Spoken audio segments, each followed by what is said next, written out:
अनुप्रिया सत्तन और आप देख रहे हैं खबर 100। आइए नजर डालते हैं अब तक की कुछ खास खबरों पर, लेकिन उससे पहले रुक करेंगे आज की हेडलाइंस की ओर। पुल न होने से क्षेत्रवासियों को रोज पार करना पड़ रहा है भयानक सफर। सड़क पर गड्ढे ही गड्ढे, वाहन चालक परेशान। फसलों के सर्वे के साथ अब पंचनामा बनाना भी आवश्यक। और पुलिस ने 2 लाख रुपए की अवैध शराब की जब्त। चाहे कोई भी सरकार हो, कोई भी पार्टी हो, सब अपने हर वादे और हर नारे में चीख चीख कर विकास की बात करते हैं, लेकिन जमीनी हकीकत कुछ और ही कहानी बयान करती है। यही नहीं, कई बार इतनी जरूरी सुविधाओं से लोगों को दूर भी रखा जाता है, जिससे लोगों के स्वास्थ्य और कई बार उनकी जान तक का खतरा बन जाता है। ऐसा ही एक मामला सामने आया है शहडोल जिले के अंतिम छोर स्थित ब्योहरी से। ब्लॉक के विजया सोता से, जहां पुल न होने के चलते लोग अपनी जान जोखिम में डालकर ट्रेनों की आवाजाही के बीच बाइक और साइकिल से अपने परिवार सहित पुल पार करते हर रोज अपनी जिंदगी दाव पर लगा रहे हैं। इस दौरान कई लोग घटनाओं का शिकार भी हो चुके हैं। बावजूद इसके प्रशासन और जनप्रतिनिधि इस पूरे मामले को नजरअंदाज कर रहे हैं और मजा ले रहे हैं इस नज़ारे का। जी हाँ सर, ये हमको ब्योहारी साइड से आने के लिए विजय सोता क्रॉस करके ये नदी से जाना होता है नाव में बैठ करके। बहुत बड़ा रिस्क होता है, गाड़ी भी लोड नाव में होता है और 2-4 सवारियां भी होते हैं। अगर नाव से ना जाए तो अगला कोई रास्ता नहीं, पुल में भारी खतरा है। ये तो सब लोग प्रतिदिन किसी न किसी दिन 2 दिन 4 दिन में पब्लिक गिरता रहता है पुल से। अब यहाँ पब्लिक ये नदी क्रॉस करने के लिए पूरा अपना शरीर समर्पण करके नाव में बैठकर जाता है और करीब 25 से 30 रुपये उसमें किराया भी देना पड़ता है और डेली का अप डाउन है। दूसरा, इस मार्ग के अलावा, ये नदी क्रॉस के अलावा कोई दूसरा मार्ग नहीं है। रेलवे ब्रिज भी है क्या? जी, रेलवे ब्रिज? जी, रेलवे ब्रिज तो है। तो उसमें क्या है? बड़ा भारी खतरा है सर। 2 दिन में पब्लिक, कहीं बाइक कहीं पब्लिक, मालगाड़ी लोडर आते हैं तो सीधे चपेट देते हैं सर। अभी 2-3 दिन पहले ही यही ब्रिज पुल में एक कूद के बेचारा समर्पण हो गया, बाइक उसकी चली गई। और यही स्थिति हर दिन 2 दिन 4 दिन में होता रहता है सर। पब्लिक बड़ा भारी परेशान है। दूसरा कोई रास्ता नहीं है क्या? इसके अलावा कोई मार्ग नहीं है सर। नाव में ही जाना पड़ेगा 2-3 किलोमीटर बैठकर, पानी ही पानी में। अब सब तो डर लगता है जब आप नाव में बैठ के? बड़ा भारी सर। अब उस समुद्र में घुसे कोई बाइक लेकर के समर्पण करना पड़ता है, जान जोखिम में डालकर। जी जी, जान जोखिम में। तूफान भी आता है सर अंदर, तो जब बीच में जाए तो अब समझ में आता है कि कितना प्रॉब्लम है। और साथ कोई ध्यान देने वाला तो भाई नहीं है पब्लिक के लिए। तो ऐसा क्यों है? ये कितने गांव इससे जुड़े हुए हैं, मतलब टूटे हुआ संपर्क? 20 गाँव है सर उस दोनों। जी, इससे जुड़े हुए मार्ग पूरा बढ़ ही जाएगा सर। बढ़ ही मार्ग 100-200 गाँव मानिए, 200 इस तरफ से। बताइए। ये विजय सोता है और विजय सोता में चूंकि इस समय ट्रेन सुविधा है नहीं, इसलिए हम लोग बाइक से जाते हैं। और बाइक से जाने के लिए यहाँ क्या है कि रास्ता नहीं है, कोई भी बाइक से जाने का साधन नहीं है। इसके लिए हम लोग ये नाव से जाएंगे। तो नाव में क्या, कैसे जाएंगे? बाइक को नाव पे लोड करके और साथ में नाव के निकल जाएंगे, नदी पार करेंगे। हाँ। इसके बाद जाएंगे। जी हाँ। कुछ लोग ट्रेन की पटरी भी पार करके जाते हैं वहाँ से, जो पुल का हमें नॉलेज नहीं जाते हैं। कुछ लोग पटरी से भी जाते हैं। यहाँ से जाते हैं। तो इस दौरान डर नहीं लगता आपको, जान जोखिम में डाल के बच्चे और वो सब? नाव को क्या करेंगे? घटिया शहर में पान बिहार से लेकर कागदी कराड़िया तक रोड पर गड्ढे ही गड्ढे हैं, जिसे ग्रामीणों ने 2 लेन सड़क निर्माण की मांग की है। इस मार्ग से महिदपुर उज्जैन की दूरी काफी कम होने के चलते महिदपुर से लेकर क्षेत्र के करीब 35 से 40 गांवों के ग्रामीणों का इसी मार्ग से उज्जैन या अन्य जगह का सफर तय करना एक मजबूरी है। साथ ही क्षेत्र के बच्चे स्कूली वाहन से पढ़ने के लिए इसी रास्ते से जाते हैं, लेकिन सड़क की बेकार हालत के चलते इस मार्ग पर कई हादसे हो चुके हैं। इस रोड को 2 लेन बनाने की बात प्रशासन द्वारा बार बार की गई है, जिससे क्षेत्रीय लोग काफी खुश भी नजर आए हैं। लेकिन देखना तो यह है कि यह रुका हुआ निर्माण कार्य कब तक संभव हो पाता है। रोड बहुत खराब हो रहा है, आए दिन परेशानी होती है, एक्सीडेंट होते हैं। ऐसा होता है मोटरसाइकिल जिनमें बहुत सारे गड्ढे हो रहे हैं, हो रहे हैं। और ये पानबिहार से लगा तक उज्जैन तक ऐसा ही रोड हो रहा है। ऐसा जल्दी से जल्दी इसकी बनाने की कार्य किया जाए। मेरा नाम फहद खान है और ये रोड की हालत देखो, ये कैसा हो रहा है रोड। कोई गिरी जा भले यहाँ पर, ये ऐसे गड्ढे ही गड्ढे हो रहे हैं रोड पे। और हमारा निवेदन है सरकार से कि रोड को सही करवाएं। मध्य प्रदेश में प्राकृतिक आपदा से खराब हुई फसलों का सर्वे करने के साथ पंचनामा बनाना भी जरूरी होगा। कृषि और किसान कल्याण मंत्री कमल पटेल ने बेरसिया विधानसभा क्षेत्र के गांवों में खराब हुई सोयाबीन की फसल का निरीक्षण कर अधिकारियों को इस मामले में निर्देश दिए हैं। साथ ही कमल पटेल भोपाल से बेरसिया भी पहुंचे। स्थानीय विधायक विष्णु खत्री के साथ उन्होंने आसपास के गांवों का दौरा किया। कमल पटेल ने किसानों को भरोसा दिलाया कि वे स्वयं मुख्यमंत्री शिवराज सिंह चौहान, जो कि किसान पुत्र हैं और खुद किसान हैं, किसानों की समस्याओं को जानते हैं। उन्होंने ये भी कहा कि किसानों को किसी भी तरीके का नुकसान ना हो, इसके लिए हर संभव प्रयास किए जा रहे हैं। हम ग्रुप पे डलवा देंगे। आज से ही आप जाओ, आपका एक एक का बीमा हो जाएगा, और जब बीमा हो जाएगा तो इसकी क्षतिपूर्ति, क्योंकि आने वाली तो खत्म होने के होगा, 100% नुकसानी, इसलिए बीमा का पैसा मिलेगा। और RBC 6-4 में भी राहत देने का काम हम करेंगे। ये सरकार किसानों की, माननीय मुख्यमंत्री शिवराज जी और प्रधानमंत्री नरेंद्र मोदी जी, अब किसानों की सरकार है। कुछ 18 का बीमा रुका हुआ है, हम दे चुके, 3000 का खातों में डाल दिए। जिन किसानों के खाते नंबर नहीं मिल रहे होंगे या आधार नंबर से लिंक नहीं किया होगा, और ये पंचायत चंदूखेड़ी पंचायत या तो आना वाली आपकी ठीक आई होगी। वो क्या क्राफ्ट मैं बता रहा हूँ, कई लोगों को पता भी नहीं रहता ना कि फसल, इसलिए इसका भी प्रचार प्रसार करना चाहिए।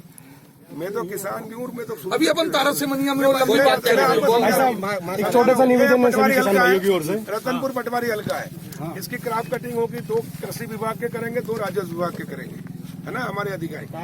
वो जो आएगा CLR ऑफिस से, ग्वालियर से, उसका 10x10 का। अब उसमें आनावारी अगर कम आई, 20 पैसे, 15 पैसे, 25 पैसे, 30 पैसे, तो उसके अनुसार 80% तक का बीमा, 30% और 80% का जो अंतर है उसका पैसा आपको मिलेगा। ठीक है, उस पटवारी हल्के में आ गई आनावारी अच्छी की पर्याप्त आ गई, 80% आ गई, तो बीमा नहीं मिलेगा। तो उस समय वो करते हो। अभी दूसरा एक और आदेश कर रहे हैं कि पटवारी जाएंगे, RI जाएंगे, सर्वे करेंगे यहाँ, तो अपने मन से सर्वे करके नहीं आएंगे, पहले ढूंढी पिटवा के पंचायत के सरपंच और सरपंच पाएंगे, तो कोई भी जो किसान खुद है वो और 5 लोग पंचनामा बनाएंगे। नजरिया अभी अपन ने फलियां देखी कि इसमें कुछ नहीं है, ये 100% भाई साहब पूरा बिल्कुल 50 से ऊपर को सोई माना ना, 100% नुकसान है। वो लिखो, लिखने के बाद में एक एक किसान का नाम, फलाना किसान, इनकी 2 हेक्टेयर जमीन, इनकी 1 हेक्टेयर या जितनी भी है, सबका बना के और दस्तखत करे पटवारी, और साथ में पंचनामे में वहाँ गांव के लोगों के दस्तखत कराए। एक काफी पंचायत के अंदर देना चिपका दे, ताकि किसान को संतुष्टि हो जाए कि हमारा नाम आ गया सर्वे में। फोटो करके अपने पास रख ले, एक कापी पटवारी अपने पास रखे और एक आपके माध्यम से कलेक्टर को भेजवा, CLR। ठीक है, 3 प्रतियों में बनाए, ताकि किसी को कोई भड़काए या कुछ करे कि मेरा नहीं हुआ, ये नहीं हुआ। सबका पारदर्शिता, ये सरकार जो है किसी के साथ सबका साथ, सबका विकास और सबका विश्वास। ग्वालियर में आसमानी माता के मंदिर पर दर्शन करने गए एक युवक पर आधा दर्जन से अधिक बदमाशों ने धारदार हथियार से हमला कर दिया। व्यक्ति बुरी तरह से घायल हो गया। उसके बाद सभी आरोपी वहां से फरार हो गए। घटना की जानकारी लगते ही पुलिस मौके पर पहुंची और घायल को इलाज के लिए अस्पताल भेज दिया गया। पुलिस मामले की जांच में जुट चुकी है।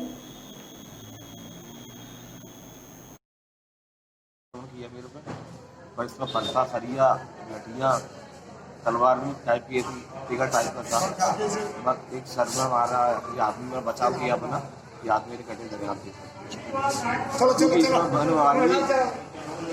शामिल है। क्योंकि कार्रवाई नहीं कर रही, जो भूमाफिया रेत माफिया को बढ़ावा दे रही है। जो विद्याराम राठौर कांग्रेस नेता है, हाँ कांग्रेस नेता है, इसकी कोई हमने कई बार इसकी निकाल भी की, बार हमारे काम मैया के काम में विरोध करता है। और कहीं ना कहीं झूठी केसों में, एक बार इसने संजीव शर्मा TI साहब से, तभी इसने हमको झूठे केस में फंसवाया था। तो मैंने ऊपर कार्रवाई की है, साथ नवी प्रतिनिधि थे, उन्होंने इस पर कार्रवाई जांच करके उसमें मेरे दोस्त पाए गए थे, तो हमने उनको छोड़ दिया था। नागदा के प्राचीन सिद्धि विनायक मंदिर में गणेशोत्सव पर्व के दौरान श्रद्धालुओं की आवाजाही देखने को मिली। मंदिर के पुजारी मनीष दुबे ने बताया कि क्षेत्र का यह काफी प्राचीन मंदिर है।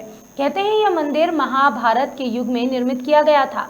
यहाँ के बारे में मान्यता है कि यहाँ पर की गई हर मन्नत हर मुराद पूरी होती है, जिसके चलते कई श्रद्धालु यहाँ पर कई वर्षों से लगातार चले आ रहे हैं।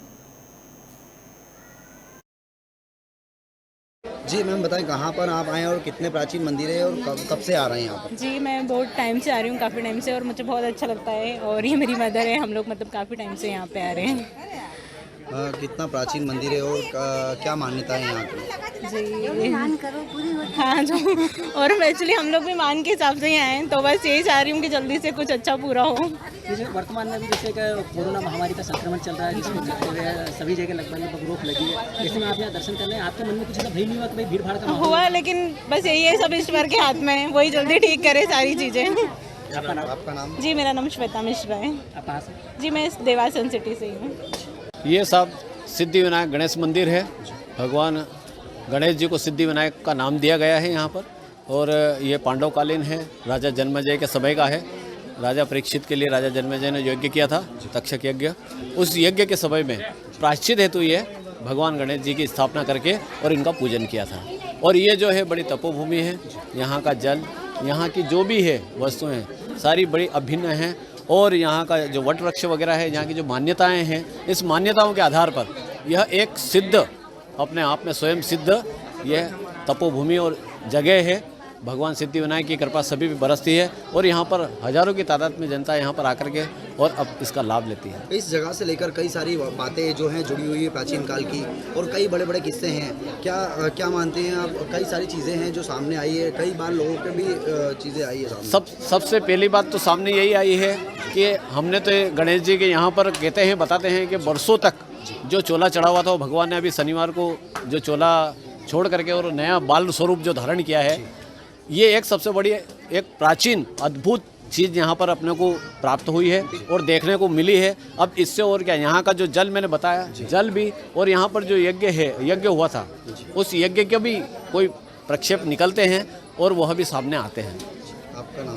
मेरा नाम है जगदीश चंद्र दुबे पंडित। नागदा का मंदिर जो है, गणेश मंदिर, बहुत ही प्राचीनतम मंदिर है, और ऐसा बताया जाता है कि यह महाभारत कालीन मंदिर है। और यहाँ की जो आसपास की भूमि है वो भी तपोभूमि है। ये सब बताया जाता है कि नागधम्मन जो यज्ञ हुआ था वो यहाँ पर ही हुआ था। और आज गणेश उत्सव का जो त्यौहार चल रहा है, उस त्यौहार में हज़ारों की संख्या में यहाँ पर लोग दर्शन करने आते हैं और भगवान गणेश जी उनकी मनोकामना पूर्ण करते हैं। ये नागदा गणेश जी का मंदिर है, यहाँ की बहुत मान्यता, और यहाँ जो भी मान करते हैं सब पूरी होती है। हम लोग 10 साल से तो मैं ही देख रही हूँ कि यहाँ सारी माने पूरी होती है। कई वर्षों पुराना प्राचीन मंदिर बताया जाता है। बहुत पुराना है, और यहाँ हर 10 साल से आ रही हूँ। यहाँ की सारी मान्यताएं पूरी होती है, और मैं इन सब लोगों को लेकर भी आई हूँ, और कुछ लोगों की हम मान्यता भी करके जा रहे हैं यहाँ पे, ताकि हम अगले साल फिर आए। कोई विशेष स्मृतियाँ रही हो आपकी इस मंदिर से? हाँ बहुत सारी बताना थोड़ा सा मुश्किल होगा, पर हाँ बहुत सारी होंगी। आपका नाम? मैं सीमा राजपूत। शुभ कार्येषु सर्वदा, अर्थात किसी भी शुभ कार्य के लिए सर्वप्रथम भगवान गणेश की पूजा होती है।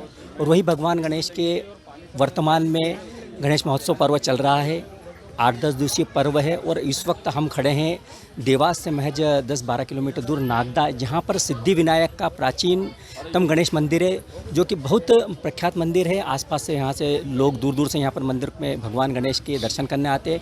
और यहाँ के बारे में मान्यता है कि यहाँ पर जो भी सच्चे मन से जो भी मुराद मांगते हैं, वो मुराद यहाँ पर अवश्य पूरी होती है।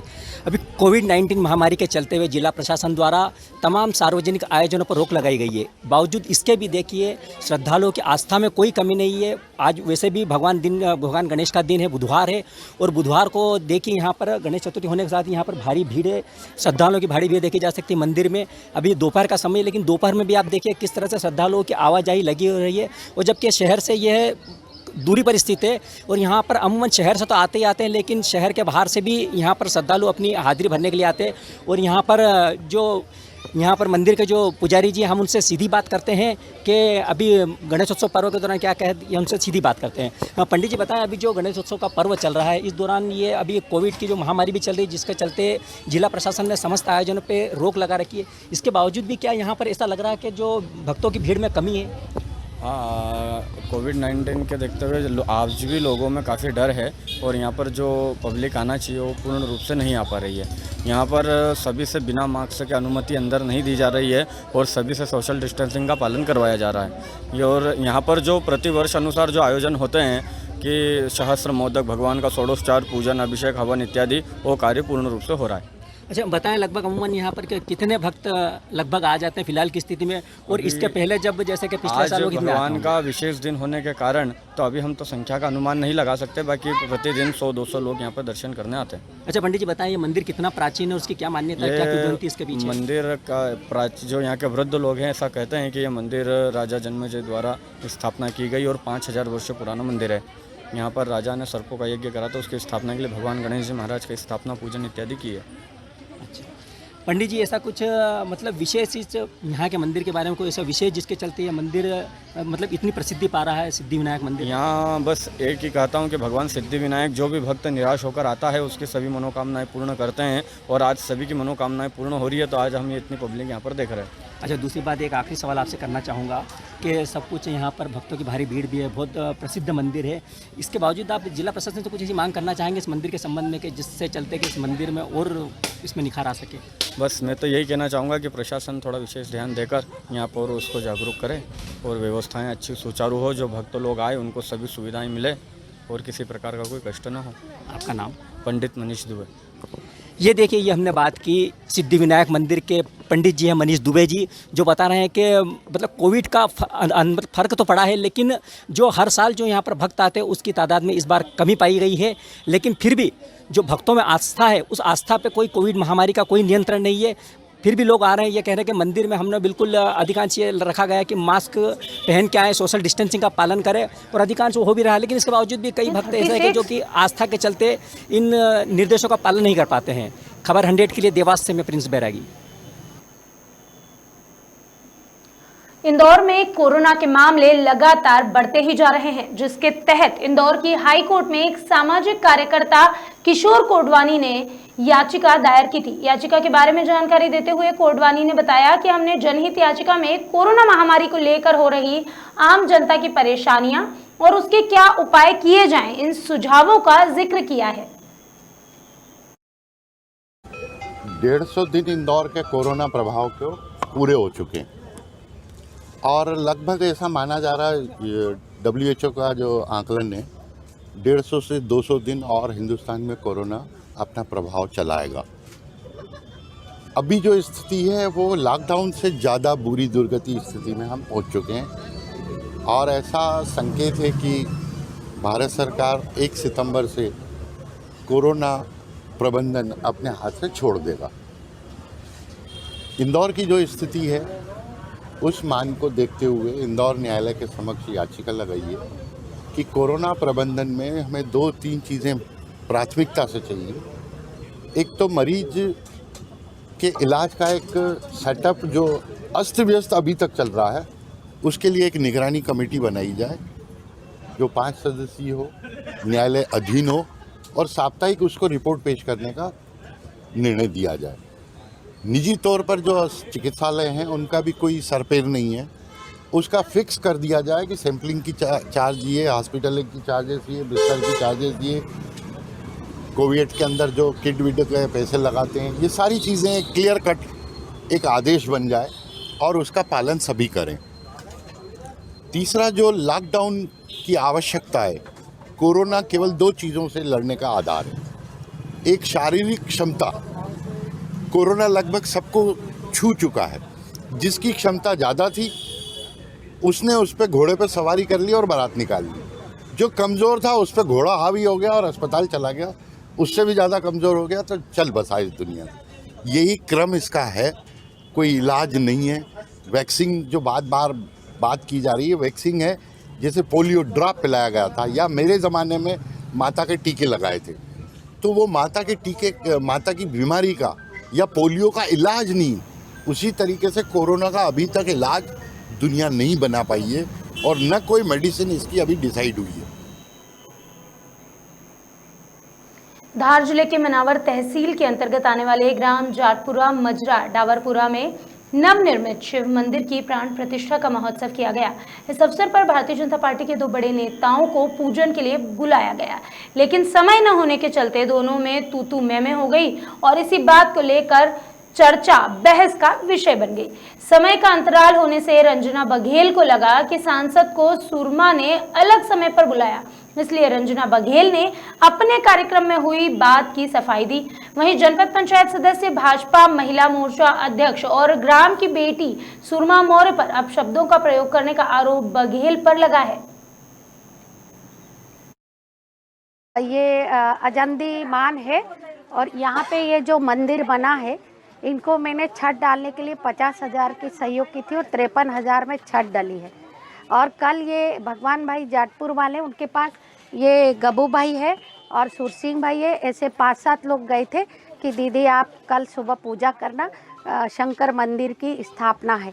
तो मैंने उनको कहा मेरे को भोपाल जाना, मैं नहीं आ पाऊँगी, पर थोड़ी देर के लिए आना। तो ठीक है, मैं 10 बजे आऊँगी। अब मैं यहाँ 10 बजे आई तो सुरमा द्वारा ये गुरुजी को और बार बार दबाव डाल रही थी कि 11 बजे करेंगे। अगर मुझे कहते कि 11 बजे सांसद भी आ रहे हैं तो मैं 1 घंटे और रुक जाती और मैं ठीक से व्यवस्थित पूजा करके जाती, लेकिन मैं माला डाल के जाने लगी और सांसद जी आ गए। और सुरमा, चूँकि सुरमा यहाँ कोई पार्टी में कभी काम नहीं किया था, सिर्फ अभी पिछली बार जनपद सदस्य के रूप लड़ाने के लिए उसको पार्टी में जाटपुर के कार्यकर्ता लाए थे, जनपद सदस्य बनाया, फिर सब ने मिल के हमने मंडल अध्यक्ष बनाया। लेकिन वो इतने इस तरह की हरकत करेगी ये नहीं पता। वो मुझे गाड़ी तक छोड़ने गई तो मैंने सिर्फ इतना बोला कि पूजा और पाठ में भी मुहूर्त का समय होता है, किसी नेता या विधायक के मुहूर्त से थोड़ी देखा जाता, जो समय की मुहूर्त है उसके अनुसार पूजा होना। वो तो मैंने गुरुजी को भी बोली, मैंने तो इनको भी बोला, मैंने ऐसा बोला। लेकिन फिर मैंने कहा तो इस तरह की राजनीति नहीं करना चाहिए। और मैंने ये कहा कि आपने मुझे ऐसा था तो मुझे पहले से बोल देती कि दरबार भी आ रहे तो मैं वेट करती। लेकिन जिस तरह का आरोप जो लगा रहे हैं वो मिथ्या है, गलत है, और इस तरह से के न्यूसेंस खड़ा करना, और ये बहुत बड़ी बात नहीं है। मैं छतर सिंह दरबार सांसद धार, आज मैं सांसद की हैसियत से मंदिर में नहीं आया। भगवान सबसे बड़े होते हैं, मैं सिर्फ दर्शन करने आया और मुझे सूचना मेरी महिला मोर्चे की अध्यक्ष सुरमा और जनपद सदस्य, उसने सूचना की कि आप मंदिर में प्रसाद लेने आइए। हम आए हैं। अभी मुझे मेरी महिला मोर्चे के अध्यक्ष ने बताया है कि वो रंजना जी भी आई थी, वो हमारी पार्टी की उपाध्यक्ष है, मैं उनका सम्मान करता हूँ। पर ये सुरमा ने मुझे अभी बताया 10 आदमी के पूरे गांव वालों के बीच में आके कि ये रंजना जी छोड़ने गए तो इसको उसने कुछ अपशब्द बोले। उसमें इसी ने बताया कि तू नेतागिरी कर रही है और ये मंदिर का सर्वनाश हो जाएगा। ये बड़ी खलने वाली बात। सुरमा को वो 2 झापट मार दे, दुख नहीं होता। पर जो मंदिर की आज प्राण प्रतिष्ठा हो रही और हम आस्था रखते हैं और हम इस प्रकार की भाषा बोलते हैं, ये तो हमारे हिंदू धर्म के खिलाफ है। उन्हें शोभा नहीं देता ऐसा बोलना। घटिया के पान बिहार कस्बे में सड़कों पर आवारा पशु घूम रहे हैं, जिससे लोगों को कई तरह की परेशानियों का सामना करना पड़ रहा है।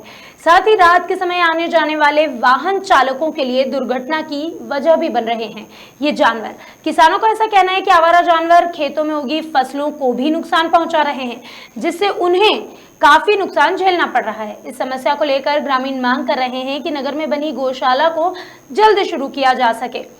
इस बात को लेकर कई बार सरकार से मांग की जा चुकी है और प्रशासन से भी। क्या समस्या आ रही है आवारा मवेशियों से? पत्रकार महोदय, आवारा पशुओं से समस्या तो बहुत आ रही है। क्या है कि दिन में भी 3-4 बार चक्कर लगाने पड़ते हैं खेती के, और दिन में तो लगा लेते हैं, पर रातों को भी बहुत ज़्यादा परेशानी है। रात में खेत में गायें चली जाती है। अभी तक गौशाला का कुछ निराकरण हुआ नहीं है। बाकी अगर कमलनाथ सरकार होती तो गौशाला अभी तक उसका उद्घाटन हो जाता और तैयार हो जाती। कितना निर्माण हुआ होगा गौशाला को अभी तक? गौशाला लगभग तो 95% कंप्लीट हो चुकी है। बस अब आगे राज्य सरकार की क्या नीति है उसके हिसाब से मालूम पड़ेगी। क्या समस्या आ रही है गाय के बारे में? गाय के बारे में ये समस्या आ रही है कि हमारा गांव मतलब 26 गांवों में से बहुत बड़ा है गांव है घटिया तहसील का, और लगभग यहाँ 350 से 500 गाय है, जिसके अनुसार हमारे विधायक जी ने एक गौशाला का निर्माण तो करवा दिया है, लेकिन गौशाला का निर्माण होने के बावजूद भी अभी तक गौशाला प्रारंभ नहीं हुई है। तो हमारा ये निवेदन है कि जल्दी से जल्दी गौशाला का प्रारंभ करवाया जाए। और हालांकि एक गौशाला में 100 गायों का मतलब बजट है रखने का, तो उससे मेरा ये निवेदन है कि विधायक जी से मेरा निवेदन है कि एक गौशाला का और निर्माण कराया जाए ताकि पानबिहार के लोगों को समस्या का निराकरण होगा और ताकि समस्या नहीं आएगी। सांवेर और ग्राम रक्षा समिति मध्य प्रदेश की ओर से सदस्यों ने तुलसीराम सिलावट को मुख्यमंत्री शिवराज सिंह चौहान के नाम का ज्ञापन सौंपा, जिसमें कुछ मांगे हैं जो कई वर्षों से की जा रही है, जिसके तहत मुख्यमंत्री ने पहले सभी मांगों को पूरा करने का आश्वासन दिया था, लेकिन किसी भी तरह की कोई भी मांगे पूरी नहीं की गई है। इस अवसर पर समिति सदस्य सहित थाना संयोजक सुभाष चंद्र शर्मा, खालिद खान आदि लोग मौजूद थे। नाम? सुभाष चंद्र शर्मा। और आप अपनी कौन कौन सी मांगों को लेकर यहाँ इकट्ठे हुए हैं? हम विगत 20-25 वर्षों से नगर रक्षा समिति में कार्य कर रहे हैं। पुलिस के साथ कंधे से कंधा मिलाकर दिन हो या रात हो, गश्त हो या कोई भी वीआईपी कार्यक्रम हो, हम लोग खड़े रहते हैं। आप कौन से थाने से? पुलिस थाना चंद्रावतीगंज से, नगर रक्षा समिति में थाना से। जी, आपने कौन कौन सी मांगे रखी है सीएम साहब के सामने? हमारी माननीय मुख्यमंत्री जी से कुछ मांगे हैं कि जैसे हमें होमगार्ड का प्रशासनिक दर्जा दिया जाए, हमें खाकी वर्दी पहनने का अधिकार दिया जाए, हमारे लिए अलग से एक ऑफिस, एक कार्यालय बनाया जाए प्रति पुलिस थानों में, प्लस एक आयु उसकी निर्धारित की जाए। इससे पूर्व भी आपने कभी आवेदन दिया? जी, इसके पूर्व भी लगभग हर बार हम लोग नगर रक्षा समिति की ओर से ज्ञापन देते रहते हैं। साथ ही 2008 में माननीय मुख्यमंत्री जी ने आश्वासन दिया था, वादा किया था कि नगर रक्षा समिति की मांगों को बहुत जल्दी पूरा किया जाएगा, मगर आज तक आपकी मांगों को पूरा नहीं किया गया। कितने साल से आप नगर रक्षा समिति में? हम करीब 20-25 वर्षों से नगर रक्षा समिति पूरे मध्य प्रदेश में सक्रिय है और सभी सतत कार्य कर रहे हैं। और आपका नाम? सुभाष चंद्र शर्मा मेरा नाम है। आज हमने इसी संदर्भ में माननीय मंत्री महोदय को ज्ञापन दिया माननीय मुख्यमंत्री जी के नाम का, और उन्होंने आश्वासन दिया है कि वो कल भी हमारे साथ खड़े थे, आज भी हमारे साथ खड़े, और हमारी मांगों को लेकर वो कल सीएम साहब से बात करेंगे और 1-2 रोज में हमें उनसे मिलने का सौभाग्य प्राप्त हो गया। अभी आप कोरोना महामारी में कब से ड्यूटी कर रहे हैं? हम लोग सतत 22 मार्च से ड्यूटी कर रहे हैं। उसके पूर्व भी हमने जब अयोध्या राम मंदिर का फैसला आया था, महत्वपूर्ण फैसला था, उसमें भी हम लोगों ने रात दिन मेहनत की और पुलिस के साथ कंधे से कंधा मिलाकर ड्यूटी की। इसके एवज में आपको कुछ दिया गया? अभी तक हमें कुछ नहीं दिया गया और हमने कुछ मांगा भी नहीं है। बस माननीय मुख्यमंत्री जी से हमारी छोटी सी मांगे हैं और जल्द से जल्द उन्हें पूरा कर दिया जाएगा। सांवेर तहसील में लगभग सभी जगह सोयाबीन की फसलें खराब हो गई है, जिससे किसानों को भारी नुकसान का सामना करना पड़ रहा है। जैसे ही यह जानकारी जल संसाधन मंत्री तुलसीराम सिलावट को मिली तो वह तुरंत सांवेर तहसील के सांवेर, चंद्रावतीगंज, कछालिया ग्रामीण क्षेत्रों में किसानों के खेत पर पहुंचे, जहां अधिकारियों के साथ खेतों का उन्होंने निरीक्षण किया और सोयाबीन खराब होने पर तुरंत अधिकारियों को आदेश दिए कि किसानों की सोयाबीन का सर्वे भी किया जाए। जिस किसान का नाम बीमे से छूट गया है उन्हें भी उसमें जुड़ा दिया जाए। ये सर्वे के आदेश दे दिए हैं, सुनो। और जिन किसानों का नहीं गयो नहीं ना पाऊँ अभी पूरे जिले में जो सोयाबीन जो वायरस लगा है, मोजक बीमारी का मध्य प्रदेश के ओजस्वी मुख्यमंत्री, क्योंकि किसानों के प्रति उन्होंने स्वयं व्यक्तिगत लेकर पूरे मध्य प्रदेश में दिया, मुझे भी निर्देश दिया है कि इंदौर जिले में जो सोयाबीन किसानों की खराब हुई है, एक एक व्यक्ति का खेत का सर्वे हो और जो व्यक्ति फसल बीमा में छूट गया हो उसका 31 तक फसल बीमा करा ले। किसानों का नुकसान की पूरी कोशिश की जाएगी, अधिक से अधिक फायदा हो। मध्य प्रदेश में सियासत अपने चरम पर है। ऐसे में कांग्रेस नेता सज्जन सिंह वर्मा का बड़ा बयान सामने आया है।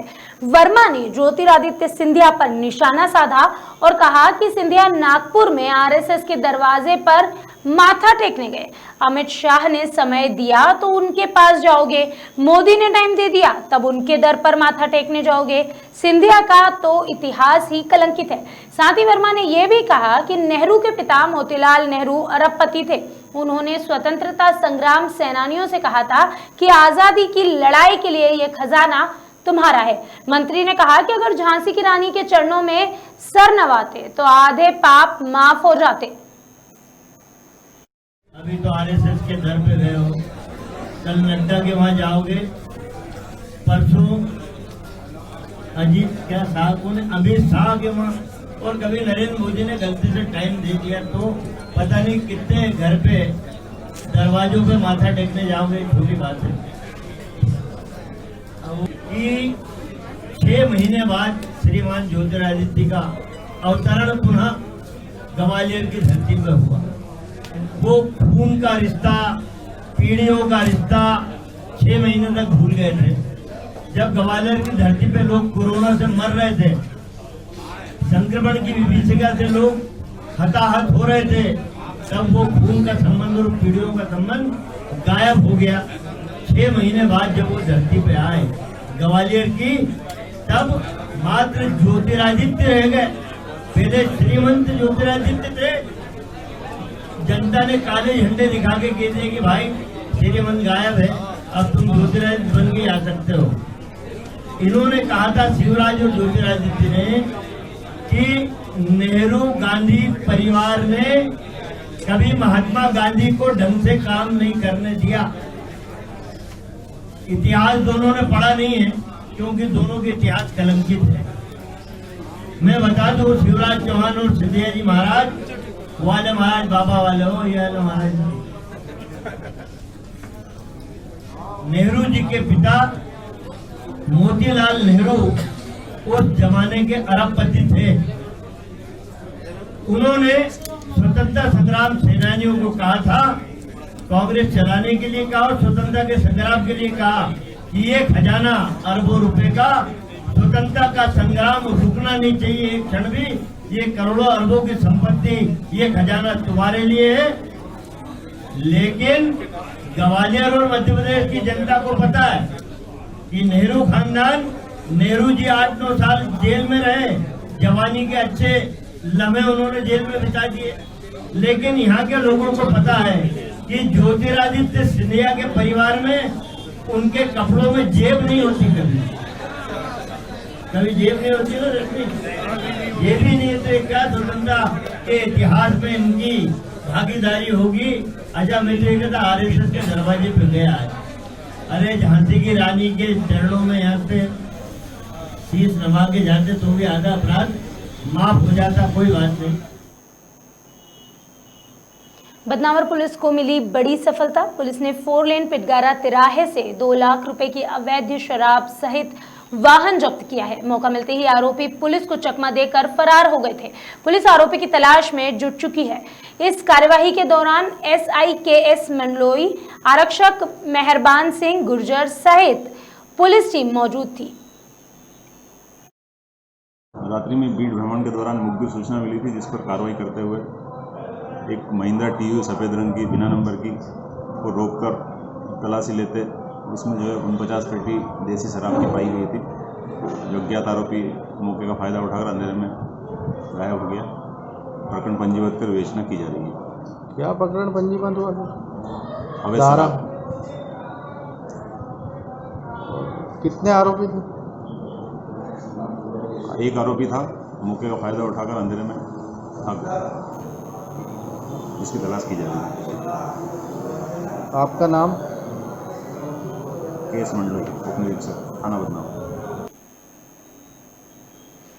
कुशीनगर जनपद के पडरौना में विद्युत विभाग ने बिना बोले बिजली की कटौती शुरू कर दी, जिसके बाद लो वोल्टेज होने के कारण जनता में आक्रोश नजर आया। साथ ही पूर्वांचल किसान यूनियन के अध्यक्ष पप्पू पांडे ने जिलाधिकारी को मामले की जानकारी देते हुए ज्ञापन सौंपा। गुस्साए लोगों ने कहा कि चुनाव के दौरान सीएम योगी आदित्यनाथ ने कहा था कि मेरी सरकार बनते ही 24 घंटे बिजली देंगे, लेकिन फिर भी हर दिन बिजली की समस्या का हमें सामना करना पड़ रहा है, जिसके बाद भी इस और किसी भी अधिकारी का ध्यान ही नहीं है। मुख्यमंत्री महोदय को संबोधित ज्ञापन जिलाधिकारी महोदय को सौंपे हैं। कुशीनगर जनपद में अघोषित विद्युत कटौती है। पूरे दिन पूरा रात विद्युत कटौती, जर्जर पोल तार, लगातार घटनाएं घट रही हैं। लोगों में आक्रोश व्याप्त है। उद्योग धंधे सभी प्रभावित हो गए हैं। छात्रों का सब कुछ पढ़ाई प्रभावित हो गया है। इसी को लेकर हम लोग आज डीएम कार्यालय पर लालटेन लेकर हम लोग आए हैं और हम लोगों ने जिलाधिकारी महोदय को ज्ञापन जो है हम लोगों ने दिया है।